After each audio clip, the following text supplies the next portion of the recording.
Jakarta sebagai ibu kota negara memiliki peran yang penting dalam perekonomian nasional.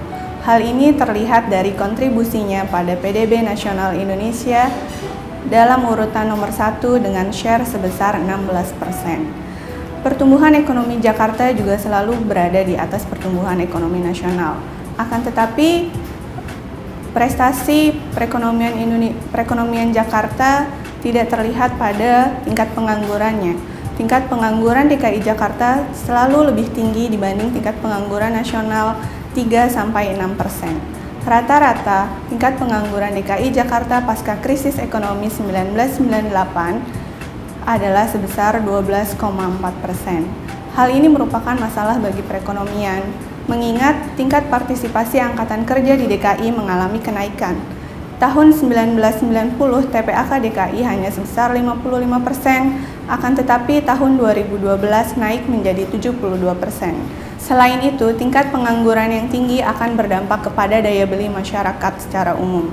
Permasalahan tingkat pengangguran yang tinggi di DKI Jakarta perlu dicari solusinya, yaitu pertama kita dapat melakukan analisis permasalahan apa yang sesungguhnya terjadi di DKI Jakarta karena akan berdampak kepada daya beli masyarakat secara umum dan tingkat output perekonomian Jakarta dan nasional. Jumlah yang paling banyak di DKI Jakarta adalah mereka yang berpendidikan menengah yaitu SMA dan SMK. Porsinya mencapai 50% dari total pengangguran DKI Jakarta.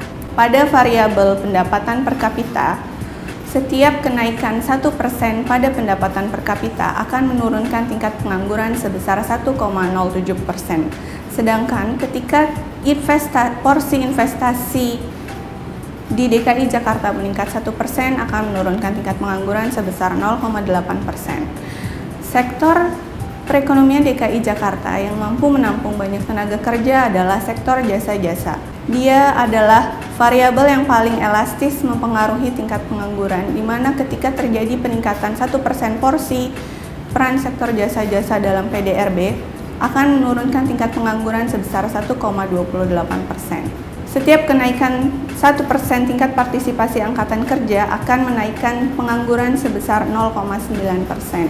Hal ini perlu diwaspadai oleh pemerintah DKI Jakarta karena terdapat tren peningkatan TPAK di DKI Jakarta.